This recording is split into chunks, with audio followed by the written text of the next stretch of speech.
Mr. Chapman, where's the American people going to get more money for another stimulus package? I'm hearing this in Washington, D.C. over and over.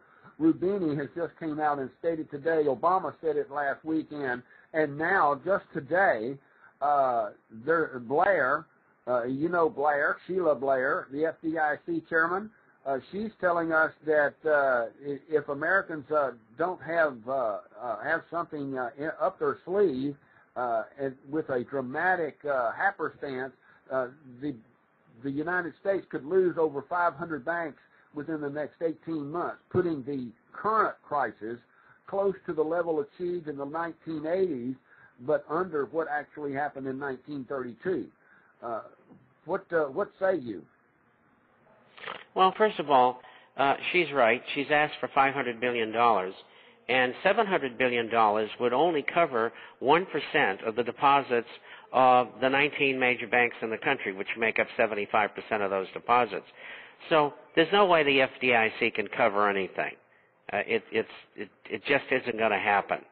And that's another reason you shouldn't be in CDs, cash value insurance policies, and also annuities, because they're all invested in the market, and they're in bonds, but mostly in the market, and some of the investments are risky.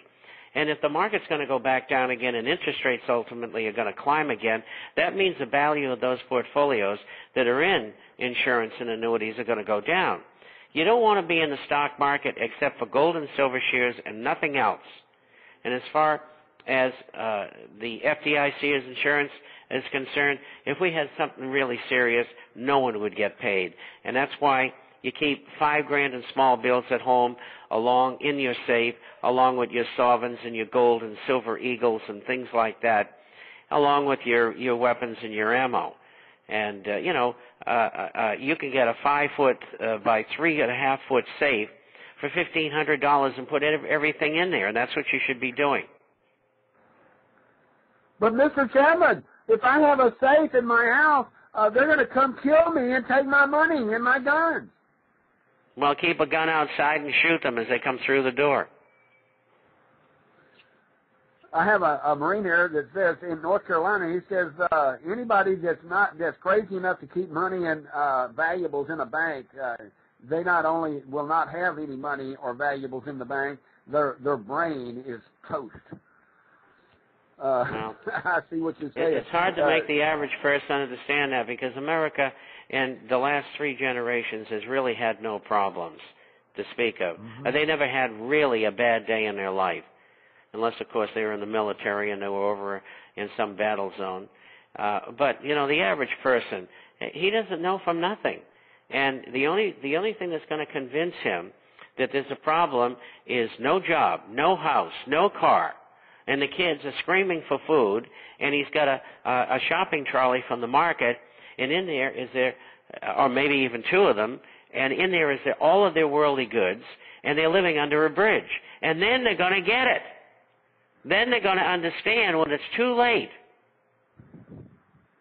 Amen to that. Mr. Chapman, Obama is moving to regulate the hedge funds. How in the world is he going to regulate the hedge funds?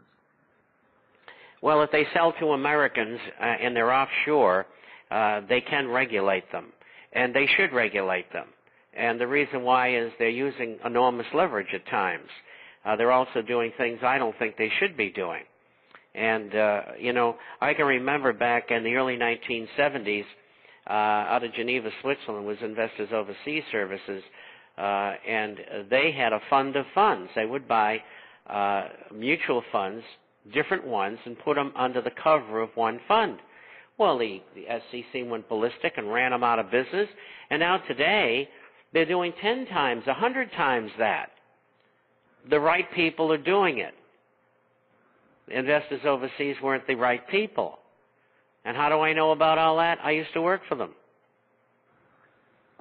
Betty Brigade comes in and she says, Mr. Chapman, the Bank of America's main office here in California, Golden West Bank, it's being reported that they are under some secret regulatory sanction. Do you know anything about that before you go?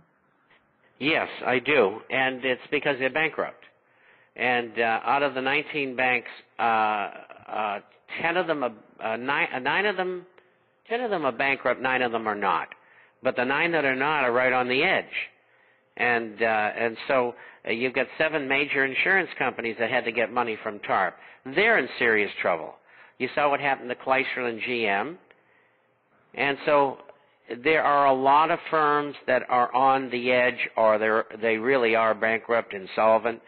And they're not going to tell you about it. They're keeping the system going because the system is owned by these people and controlled by these people. Wall Street and banking has co-opted our government. They run it. And they buy off all the congressmen and the senators. And that's how it works. And if we don't stop it, we're going to end up in the street. You hit the nail on the head again. I've got one last question here. What's in store for the United States in September? The United States Senate has scheduled a climate bill for September. Vaccinations massive for all the people in September. Anniversary of 9/11 is in September. Will the elitists get a climate bill attached to a stimulus bill?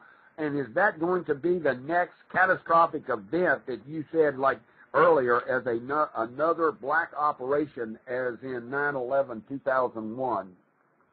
It could be, and if they pass that thing and the health bill, you better leave the country because your taxes are going to be outrageous. You're not going to be able to live anymore. And this Homeland Security and all of the things that they're doing, button down the American public. Drew and I talked earlier today about the Pentagon is now visiting VFW posts asking for all their records. They think everybody who's a veteran is some sort of a terrorist nutcase. And they have plans to put all of us veterans in camps. And don't think they don't. They do. Kevin, you're not going to be with me next week, but you're going to be back on the 30th. Is that the next time you're coming? I surely will. Okay. With that said, thank you for being on the show today, and we'll talk again soon. If you need to talk to me about other things, and let me know if there's anything I can do to help you over the next 10 days. I know you're in a predicament. Okay, thank you. Bye-bye. God bless. God bless. Ladies and gentlemen, that's Bob Chapman, the internationalforecaster.com.